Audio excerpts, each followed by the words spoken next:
പിന്നെ ചന്ദ്രനായിട്ട് ഞാനൊരു താമ്പഴ മറക്കാത്തൊരു താമ്പഴുണ്ട്. അത് ഏതാണ് ഇല്ലെന്ന് വിചാരിച്ചാൽ താമ്പറന്ന ഭാഗത്തെ ഇല്ല.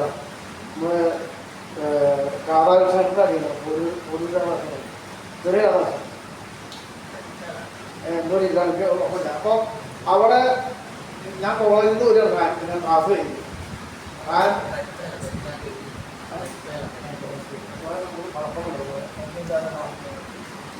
ഞാൻ നേരെ പോയി വരുന്ന സമയത്ത് കുറേ കൂടെ നോക്കണ്ട. ഈ വാക്ക് തുടങ്ങിയാൽ കുറേ നോക്കണ്ടേ. ട്യൂബിലേറ്റ് ഉണ്ട് വഴിക്ക്. പിന്നെ ഇരുട്ടായി തുടങ്ങി നമ്മൾ പാമ്പുകളെ വഴിക്കും. കാരണം പാട്ടൊക്കെ ആകുമ്പോൾ പാമ്പുകൾ നടക്കാനോ അപ്പോൾ അവിടെ നോക്കുമ്പോൾ ഞാൻ ഈ വഴിക്ക് പോയിരിക്കും സന്ധ്യ കുടിക്കണോ അതെ ഈ പുലിയൊക്കെ ഉണ്ടാവുന്നുണ്ട്. അങ്ങനെ നോക്കുമ്പോൾ സന്ധ്യവേലം തുടങ്ങി. ഞാൻ സത്യത്തിൻ്റെ ചന്ദ്രനെ വന്ന് ചന്ദ്രന് പൊളിഞ്ഞ ചിന്ത ഇയാളെ വിളിച്ച് ആരെ വിളിക്കാൻ പറഞ്ഞത് വളരെ ആവശ്യമുണ്ടോ ഉള്ളവരെ കൂടി വരുന്നവരെ കൂടി പൊട്ടിച്ചാൽ ചന്ദ്രനാണ് ചിന്ത ചന്ദ്രനാണ് ഏൽപ്പിച്ചാണ്.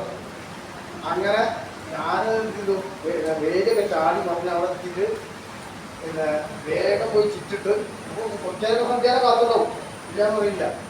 അപ്പോൾ ഈ നമുക്ക് നമ്മൾക്ക് മൈൻഡിങ്ങല്ല ലോ മൈൻഡ് അവിടെ നിന്ന് അന്ന് മൈൻഡ് ചെയ്യാൻ പോയി നമുക്ക് വെള്ളം കൂടി കിട്ടില്ല. വേഗം ചിറ്റിട്ട് തായമ്പഴ തുടങ്ങിയത് 2 മണിക്കൂർ തായമ്പണ്ടായി.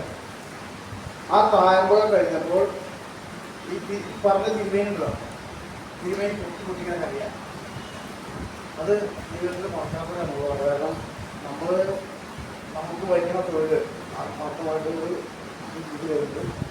ആ സമയത്തിന് എത്തില്ല എന്നുള്ളൊരു തെറ്റ് നമ്മൾക്കുണ്ട്. എങ്കിലും ബാക്കി നമ്മൾ അതുകൂടി ആ പിന്നെ കുറവ് കൂടി പരിഹരിച്ചുകൊണ്ട് നമ്മൾ ആ ആത്മാർത്ഥത്തിൽ പ്രവർത്തിച്ച് ആ തിരുമേനി ഒരു പൊട്ടിക്കറിഞ്ഞിട്ട് പറയുകയാണ് ഈ കലാകാരന്മാരെയാണ് നമ്മളൊക്കെ ഇങ്ങനെ പറഞ്ഞത് പഠിച്ചത് എന്നുള്ള രീതിയിൽ പൊട്ടിക്കറിഞ്ഞപ്പോൾ അത് ഞങ്ങൾക്ക് അതൊരു ടച്ചിങ്ങായി.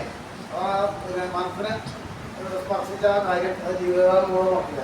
ചന്ദ്രനായിട്ട് ബന്ധപ്പെട്ട ഒരു കാര്യമാണെന്നാണ് ഞാൻ പോകാൻ അനുഷ്ഠിച്ചത്. എന്തായാലും ഇത്രയും നേരം എൻ്റെ വാക്കുകൾ വരുന്നത്